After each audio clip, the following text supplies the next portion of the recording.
am Eric Mafuna from Johannesburg, South Africa. I run a leadership development program called the African Leadership Development Trust, together with the African Leadership Group. Essentially, we've organized ourselves to start addressing the serious issue of capacity building in South Africa, not only at the top end of management or the political arena only, but we're talking right across the broad spectrum.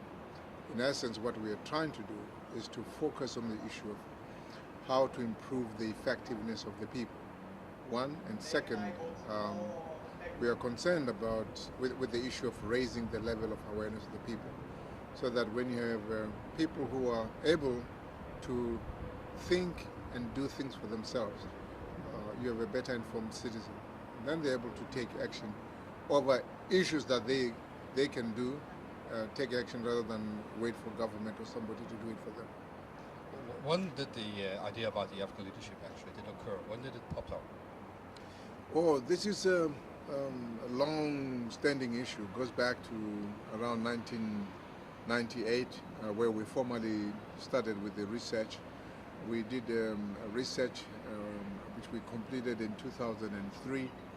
We presented the highlights of this research in 2004 at the World Economic Forum in Mozambique, Maputo.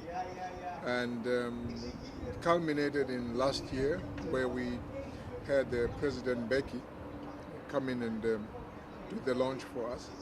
He was the keynote speaker on July 13, 2006, putting it all together.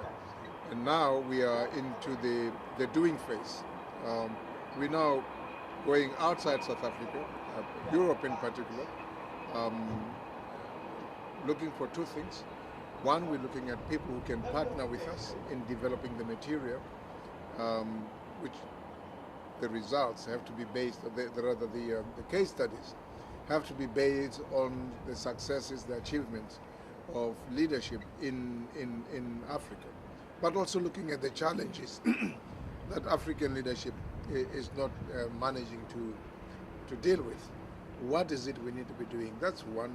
So we're looking for partners there. Second, we're also looking for funding, because the kind of funding we are looking for here, it is relatively big. It's not, your usual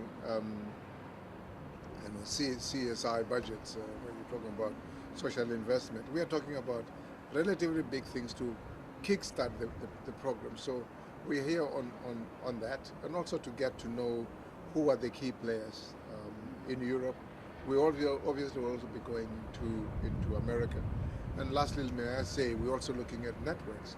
There are people that, who are very good at organizing various kind of networks in business, in the public arena, in civil society, so that it becomes a truly collaborative exercise. It cannot be just an Eric Mafuna project or one-man project. We're also trying to ensure that we maybe minimize this whole thing of professional jealousies, where people are driven by ego. It is my project, nobody is better than anybody else, or mine is the first. We want to get all these people to collaborate, and I'm sure it can be done. This project, you said, it's not a personal project, but it is not a project of the South African government either, is it? No, it is not.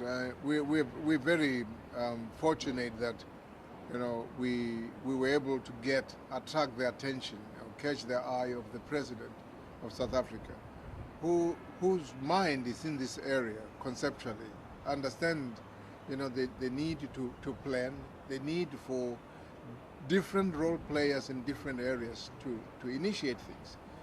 It definitely is not a South African government project, nor is it a presidential project. But if you when you look casually at the things we're doing, you would think, yes, it is a government-based or something that is a project of the president. It's none of that. What's very intriguing, actually, the African Leadership Group is one thing, but it seemed like in the beginning, like it seemed to be a one-man mission, which appeared to be.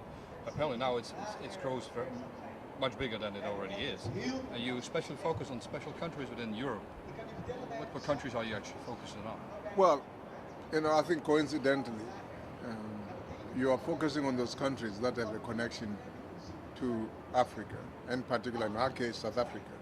So, you naturally or instinctively, you'll go to Holland, Netherlands, you will go to the United Kingdom, Britain. You'll then go to Germany, you'll go to France, Brussels. These are ex-colonial masters. But because we speak the same language, we understand the culture, the history, the origins of these things. And it's for this reason we're going in there. I read the very interesting marketing plan you've already developed, and now we're looking against some things. The dialogue is coming up. You've already dealt with it, and in a way you should have. A lot of things have to be done about that topic anyway. And you're actually writing now the educational programs, actually, with a lot of American influences. How could you explain that? Well, very briefly, the dialogue issue. It's a fairly important piece in any democracy. We do not have the institutions, the resources in South Africa. The will is there to engage in robust dialogue. Our own president leads this area, but unfortunately, they aren't takers. He keeps inviting us to come in and engage in serious dialogue about the future of our democracy and the things that needs to be happening. Who are we? How to bridge the gap between the race groups or the various ethnic groups. Without dialogue, you won't be able to do these things. It is not throwing money at the issue. So we've identified that as one of the most important elements. And it's not only dialogue within South Africa or across South Africa, but it will be dialogue across Africa and across the world, because the issues you're dealing with are human issues. It's just that when they come to Africa, they have a different coloration, excuse the pound. When it moves into our space, there's a history there, there's different experience and so forth. On the development of the material, teaching material modules and so forth, we are looking at the American element because, funny enough, there's a lot in common between the American society and us, the American experience, so to speak.